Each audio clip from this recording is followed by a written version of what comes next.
Oke, makasih banyak Mas Fahmi, sharing-nya menarik banget loh. Saya belajar banyak banget malam ini. Seru banget. Gimana nih menurut teman-teman? Seru nggak? Oke, buat teman-teman yang punya pertanyaan seputar materi malam ini bisa di Q&A ya. Kalau mau raise hand juga boleh, silahkan. Kalau gitu kita langsung ke penanya pertama. Ada Kak Armin Harmoni.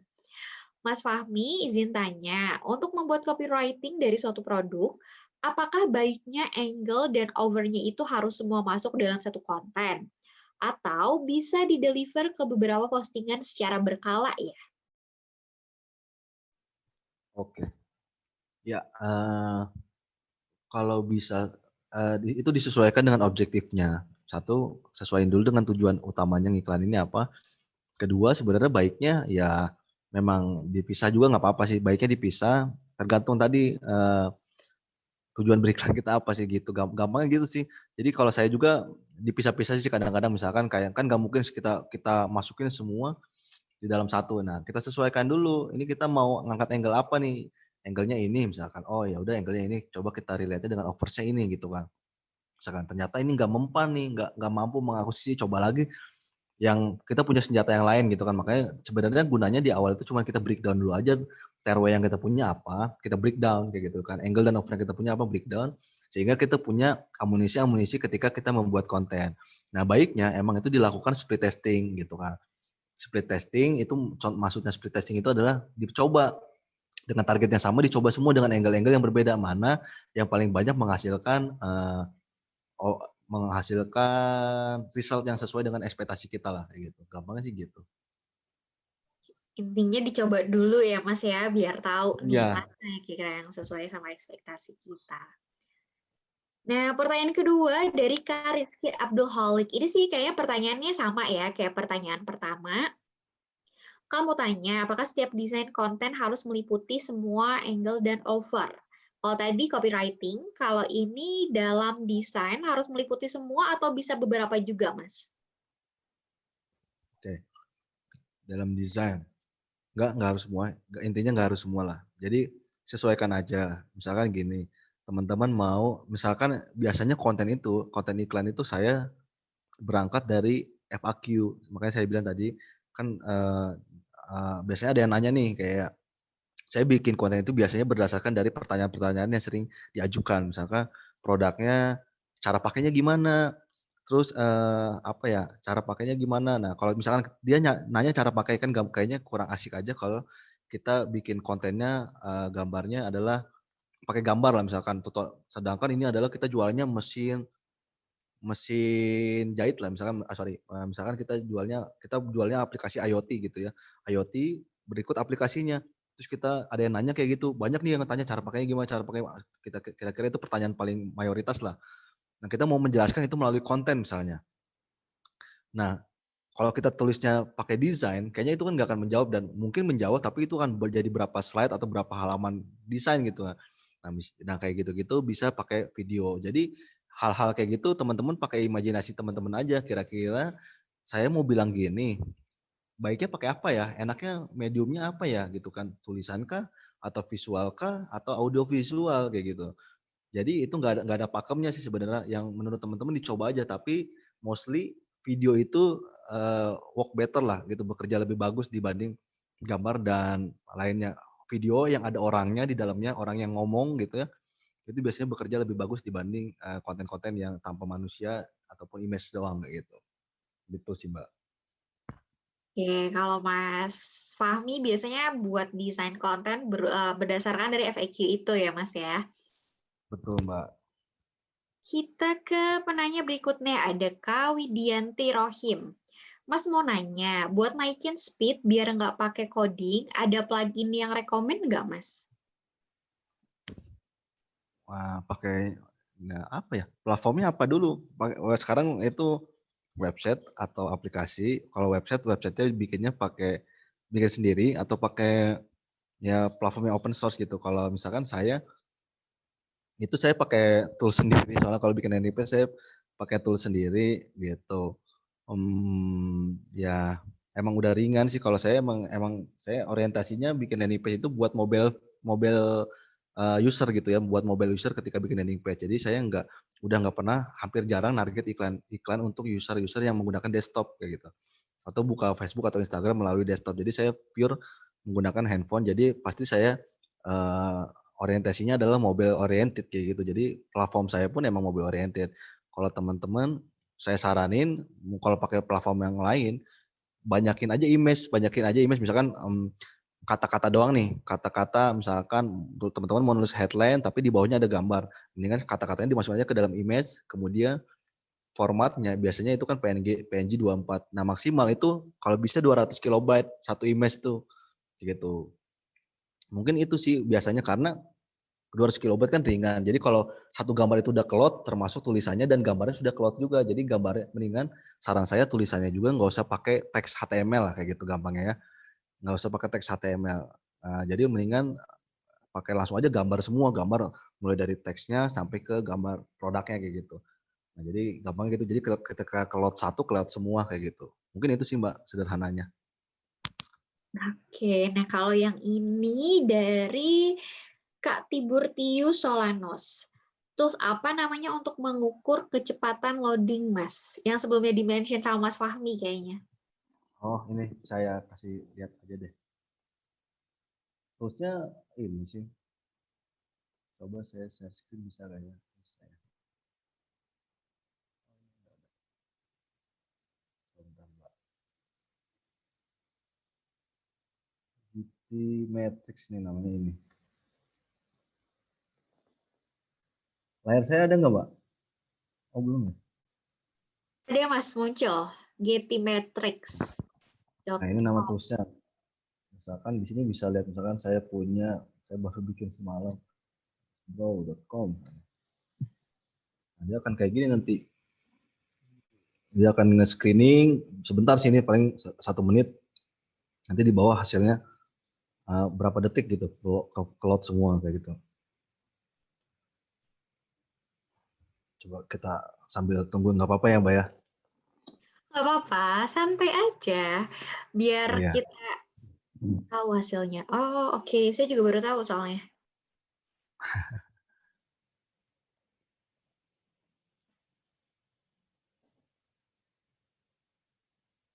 Nah, ini jelek nih, kayak gitu kan. Ini cloud-nya load-nya 2,9 detik. Harusnya saya itu punya standar 2 detik gitu kan. Ini GTmetrix D. Nah, ini kita bisa lihat di mana nih beratnya gitu kan. Nah, ini di dokumen-dokumen nih kayak gitu kan. Ini orang IT biasanya tahu. Nah, di sini kita bisa lihat juga. Mana sih? Waterfall-nya nah. Kayak gini lah. Nah, ini sebenarnya berarti permasalahannya adalah di script nih gitu kan. Ini yang bikin berat tuh scriptnya di awal nih. Kayak gitu-gitulah atau gambar atau ini banyaknya lebih ke script ya. Teman-teman bisa lihat. Kayak gitu. Jadi berarti nanti website ini nih saya perlu memperbaiki scriptnya biar JS-nya nggak begitu banyak kayak gitu. Kayak gitu kan. Ini tuh kontennya sebenarnya kalau dari awal tuh konten-konten gambar udah cloud semua karena ada scriptnya, script JS-nya gitu ya, yang bikin jadi lebih lama kayak gitu. Nah kayak gitu sih Mbak contohnya mungkin. Nah ini toolsnya nih teman-teman, saya udah jadi lupa pertanyaannya. Pertanyaannya adalah jawabannya adalah getthematics.com, ini gratis sih bisa dipakai aja langsung. Kayak gitu Mbak. Coba saya share juga di kolom chat ya, teman-teman. Websitenya getthmetrix.com. Silahkan dicoba. Lalu ada pertanyaan dari Kak Fahira Rizkia Mulyandani. Apa ada waktu tertentu untuk mengoptimalkan konten promosi? Misalnya, dalam sebulan berapa kali memposting konten iklan di Facebook Ads? Atau kondisional dengan event dan kondisi perusahaan? Oke. Nah, sebenarnya ini kadang-kadang banyak orang yang salah persepsi sih. Membedakan antara iklan dengan organic post gitu ya. Nah kalau organic post itu teman-teman bolehlah menyesuaikan dengan peak time kayak gitu, waktu-waktu yang padat. Tapi kalau iklan begitu, kalau Facebook Ads lah, iklan di Facebook Ads di mati hidup itu akan nggak bagus kayak gitu. Jadi gini cara kerjanya Facebook Ads itu gampangnya, ketika gampangnya gini saya analoginya adalah teman-teman bayangin teman-teman punya sales gitu ya, punya sales 1 orang, terus hari ini dia teman-teman kasih 1.000 flyer, misalkan teman-teman punya budget 500.000 per hari. Nah, 500.000 ini anggaplah jadi 1.000 flyer lah gitu. Misalkan nyuruh sales ini, "Hey sales, tolong sebarin flyer ini ke 1.000, habisin flyer ini 1.000," gitu kan. Terus, dia jalan nih, habisin flyer ini 1.000 ke orang-orang di Jakarta misalnya, yang usianya sekian sekian sekian. Nah, dia berangkat ke Jakarta, tiba-tiba di tengah jalan telepon lagi sama teman-teman nih, "Berhenti dulu deh," gitu kan, "berhenti dulu deh, balik lagi deh." Nah, akhirnya ketika dia berhenti dulu, dia jadi rutenya lupa lagi, akhirnya jadi ngulangi lagi gitu. Sama Facebook juga kayak gitu. Ketika teman-teman lagi ngiklan, terus dia berhentiin, dia akan ngulangi lagi ke awal. Jadi orang-orang yang sudah kena, iklan akan kena lagi. Jadi ngulang-ngulang terus saja, baiknya iklan jalanin terus aja. Patokannya acuannya tadi selama CPR-nya bagus gitu, cost per result-nya bagus ataupun menghasilkan konversinya sesuai dengan yang diharapkan, ya udah jalanin aja gitu.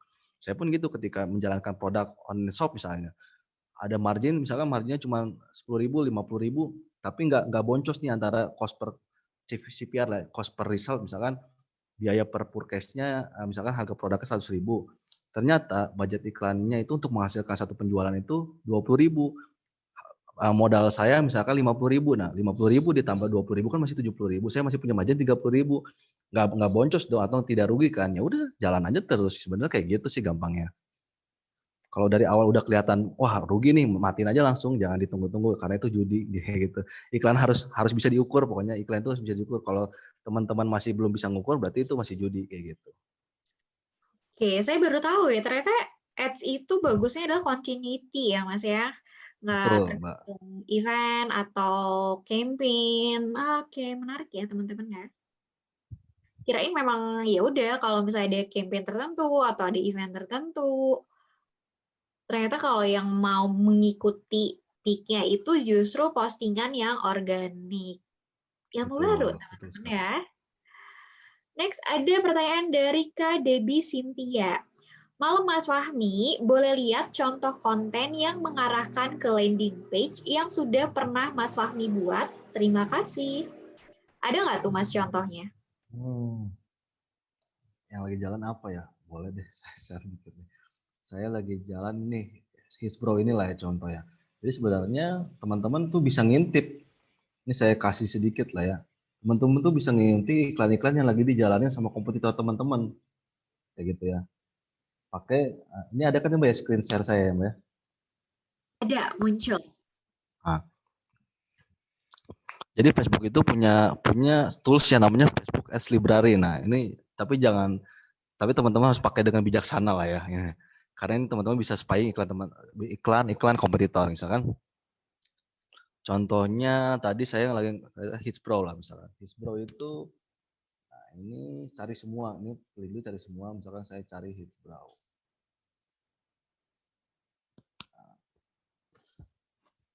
Baru jalan seminggu. Nah ini iklan-iklan yang lagi berjalan nih. Nah ini contohnya kayak gini lah ya. Tadi yang saya kasih contoh kan sebenarnya iklannya cuma sederhana kayak gini. Nggak ada suaranya emang. Nah ini kenapa saya bikin konten flash promonya ini kedip-kedip. Sebenarnya itu buat eye-catching, buat tadi nge-scrolling effect gitu ketika ngeliat apa nih kedip-kedip gitu. Sebenarnya kayak kayak gitu. Pas orang nge-scroll bikin stop itu saya manipulasi, saya siasati dengan kedip-kedip ini sebenarnya untuk itu. Jadi kontennya cuma sederhana kayak gini aja.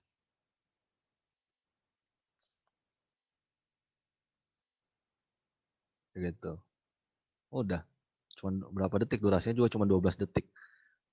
Kayak gitu. Setelah mereka klik iklan, terus mereka masuk ke dalam halaman ke sini nanti. Ada 2 sih. Jadi tadi ada yang masuk ke sini. Nah, ada yang masuk ke sini gitu kan, dia scroll-scroll baca-baca itu apa, bla bla bla bla bla, isi form atau dia kalau mau isi form boleh atau enggak langsung klik WhatsApp di sini. Kayak gitu. Atau yang kedua itu saya juga punya arah yang diarahin ke sini. Ke halaman redirect yang ke WhatsApp tadi saya ceritain. Jadi gini, ketika mereka jadi cuma 3 detik nih mohon tunggu ya gitu kan. Tuh langsung masuk ke WhatsApp kayak gitu. Nah, di sini sebenarnya gunanya untuk nge-trigger doang pixel. Nah, teman-teman bisa pakai ini nih, pixel helper. Nah, Ada ekstensi Google Chrome, harus dibuka di Google Chrome. Kalau saya buka Chrome.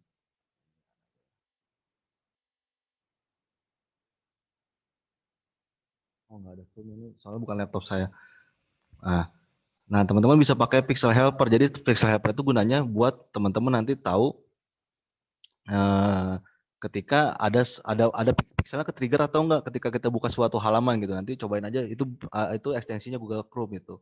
Itu emang itu juga produknya Facebook. Jadi kayak tadi nih saya tuh nge-triggernya cuman kayak gitu doang sebenarnya. Browse, redirect, gitu kan, redirect 3 detik saya kasih waktu, saya kasih delay 3 detik. Nah, ini ngerekam nih.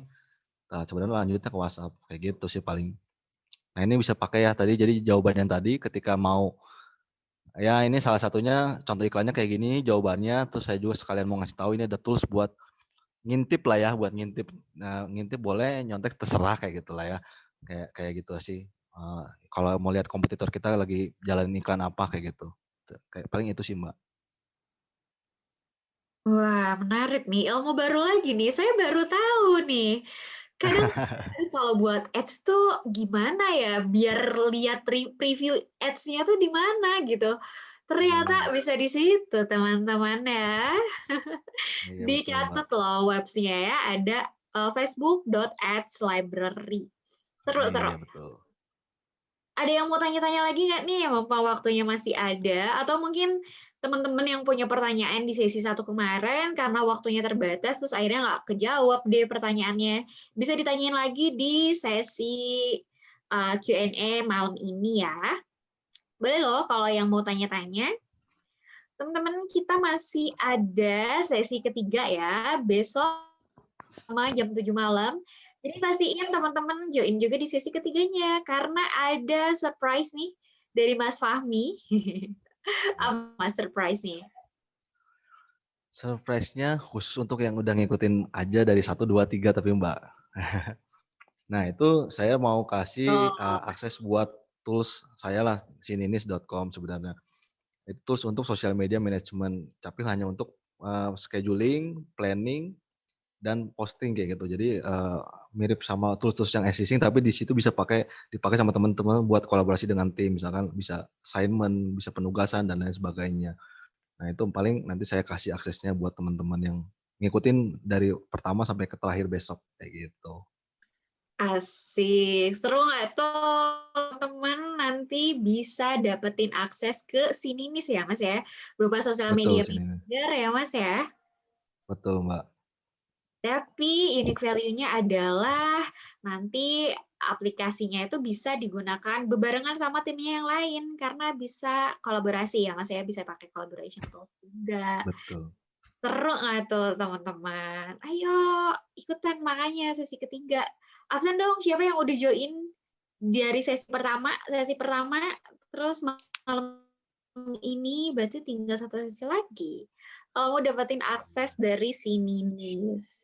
Oh iya, buat teman-teman nih yang mau iseng-iseng berhadiah, siapa tahu dapetin saldo link aja, senilai 50.000 untuk masing-masing pemenang. Caranya gampang banget.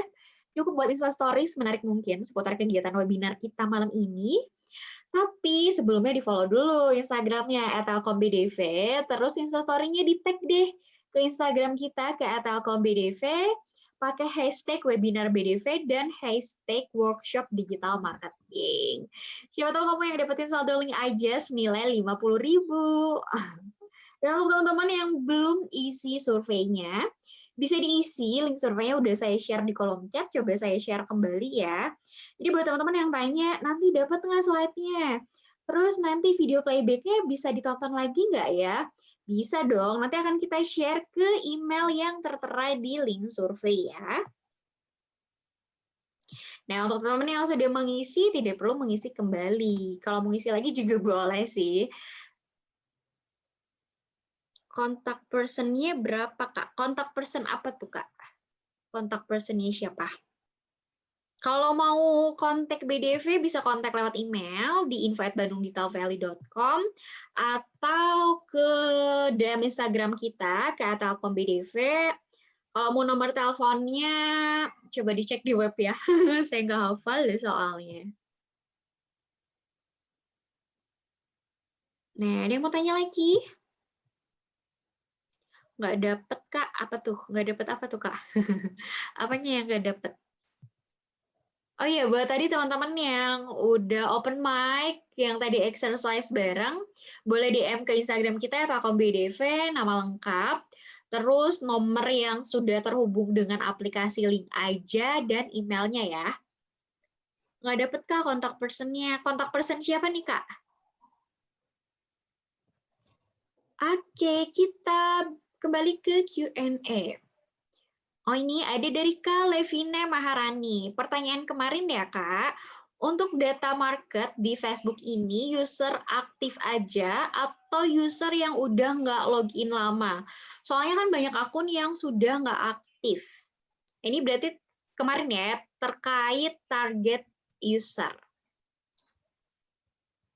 Ya, untuk pertanyaan yang kemarin, itu semua yang baru login sih, active user. Ya, dari active user biasanya itu 1 tahun terakhir sih datanya. Kayak gitu. Jadi kalau kemarin teman-teman buka di Audience Insight, itu adalah yang tampil itu adalah user-user yang aktif selama 1 tahun terakhir lah, sampai hari teman-teman ngecek itu datanya kayak gitu. Oke, sampai dengan 1 tahun terakhir ya, Kak ya. Masih dari Kak Levina Maharani. Apakah bakal ada perbedaan result antara boost post di Instagram langsung dan pakai Ads Manager dengan postingan, targeting, dan budgeting yang sama? Wah, menarik nih. Kayaknya Kak Levina udah pernah coba ngepost ads di Instagramnya langsung sama di Ads Manager. Mas jawabannya. Oke. Jawabannya beda karena ya pertama kalau kita pakai Business Manager itu kemarin yang saya sempat jelasin juga, pertama reputasi iklan kita jadi lebih bagus karena bisnis kita terverifikasi, kayak gitu ya. Bisnis kita terverifikasi, kita juga secara individu yang bertanggung jawab mengiklankan itu diverifikasi oleh Facebook kayak gitu kan. Jadi udah pasti iklannya jadi lebih bagus. Kedua, kedua itu perbedaan secara teknisnya ketika kita mengiklan di Instagram itu cuman secara, sederhana lah, targetingnya sederhana karena dia nggak akan bisa menarget secara narrow audience yang ditampilkan oleh Facebook dan reach-nya juga jenis audiensnya juga lebih, ya udah audiens Instagram doang. Kalau kita pakai Facebook Business Manager atau Business Manager, itu adalah kombinasi antara Facebook, Instagram, WhatsApp, dan juga Bigo atau produk-produk Facebook lainnya. Jadi ditampilkan di situ adalah kayak gitu. Jadi lebih mature gitu, datanya lebih mature dibanding cuman Instagram aja, kayak gitu sih mungkin jawabannya. Oke, menarik ya. Itu juga sebenarnya jadi pertanyaan nih kalau nyobain buat ads langsung ke post di Instagram ya kok resultnya nggak sebagus di Ads Manager ya. Ternyata karena itu teman-teman. Jadi lebih Betul. direkomendasikan pakai Ads Manager ya Mas ya. Betul, Mbak. Iya. Walaupun lebih simpel langsung di Instagramnya, tinggal boost promotionnya langsung deh. Tapi resultnya lebih bagus Ads Manager ya teman-teman. Iya. Terus dari Kak Vanji Lesmana, campaign buat B2B market dong. Oke. Contohnya apa gimana nih maksudnya, Mas? Hmm. Gimana tuh ya? B2B market, di Facebook sendiri, saya juga kan sebenarnya jualnya B2B, produknya si Tirans ini kan sebenarnya B2B kan. Nah B2B itu emang rada agak gitu, agak tricky lah. Maksudnya audiensnya itu agak tricky karena kita harus bisa benar-benar menuju kepada siapa kita mau nawarin iklan ini gitu. Sebenarnya paling gampang kalau mau ngomongin B2B, iklannya jangan di Facebook atau di Instagram, di LinkedIn atau di SEM kayak gitu. Gampangnya. Itu lebih benar-benar itu lebih clear lah, lebih lebih objektif oriented gitu maksudnya. Kalau kita mengiklan di Facebook dan Instagram terkait B2B, mungkin ya bisa dapat, sejauh ini pun dapat, tapi yang asumsinya tergantung produknya sih. Pengalaman saya ketika kita menjual masih di bawah 1 juta lah ya, 1 juta itu masih mungkin diakuisisi melalui Facebook dan Instagram. Tapi kalau misalkan B2B yang di atas 1 juta lah ya, itu udah agak susah di Facebook atau di Instagram, itu mendingan di LinkedIn atau di SEM kayak gitu. Kemudian secara perilakunya pun berbeda gitu kan. Gampangnya mereka nggak akan direct selling. Nah, itu hampir jarang banget yang direct selling. Mereka biasanya lebih sifatnya ngisi inquiry kayak gitu lah ya. Dia ninggalin kontak mereka, terus data-data mereka, kebutuhan mereka apa, selanjutnya baru kita butuh sales atau customer service untuk follow up mereka. Mungkin itu insight sederhananya terkait jualan B2B menggunakan digital marketing. Itu sih, Mbak. Oke, ke pertanyaan berikutnya. Halo Mas Fahmi, sejauh pengalaman Mas Fahmi pernah sukses mencapai cost per purchase berapa persen dari harga produk Mas? Pernah berapa ya? Saya pernah jual produk harganya 400.000, terus cost per purchase-nya 4.000, itu berapa persen? 1% berarti. Pernah kayak gitu. Itu karena saking relate-nya mungkin, konten dengan audiens lah, kayak gitu. Dan emang feedback-nya karena terus ini juga semakin sering di-share itu juga semakin sering di-share, kemudian semakin sering dapat positif feedback, terus semakin banyak juga orang yang ngisi review itu berpengaruh terhadap cost per purchase.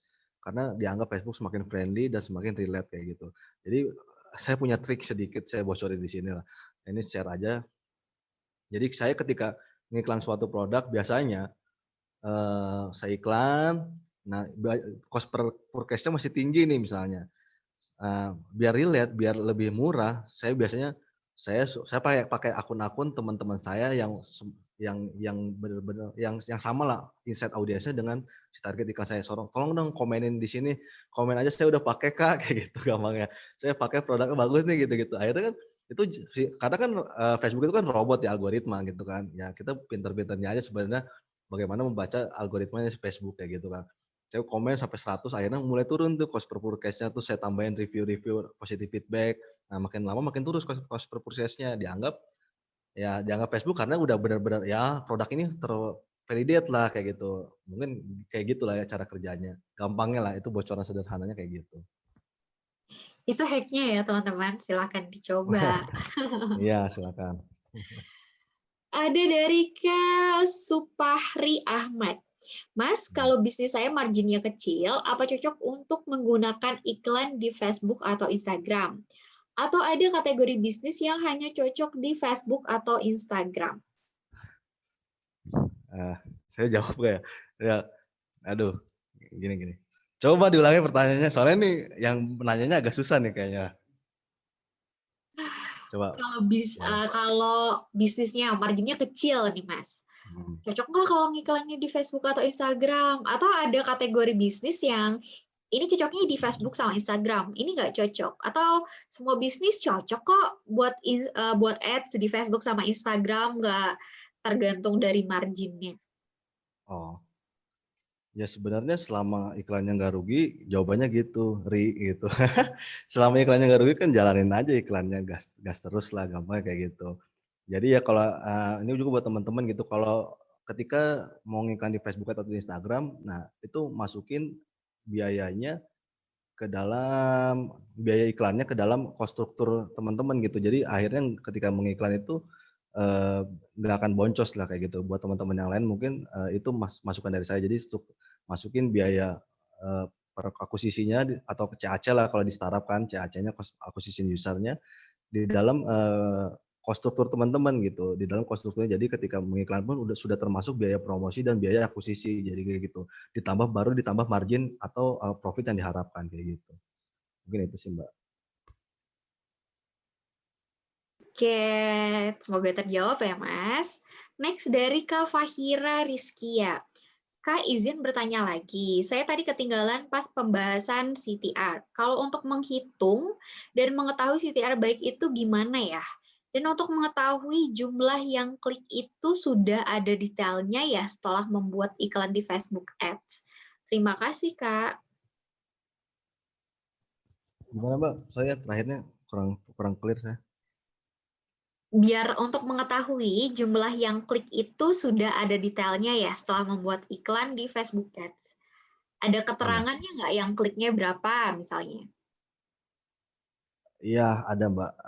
Ya itu ada semuanya nanti matrix-matrix tadi kayak result-nya berapa yang klik, kemudian tadi termasuk CTR rate-nya pun ada berapa persennya, itu ada semua di Facebook Ads. Nah, kalau untuk CTR-nya tadi yang bagusnya berapa itu sebenarnya relate lah ya, tergantung teman-teman tadi ya selama tergantung kalau ya klik banyak juga kan belum tentu menghasilkan belum tentu bagus gitu kan. Kalau klik banyak tapi nggak ada konversi, sayang juga, buat apa juga ya, akhirnya cost-nya, jadi terbuang sia-sia lah, gampangnya kayak gitu. Jadi biasanya umumnya itu, berdasarkan teman-teman yang lain gitu ya, pengalaman yang lain, itu di antara 2 sampai 4% kayak gitu. Itu CTR yang umumnya atau ideal lah, gampangnya kayak gitu. Mungkin itu sih jawabannya.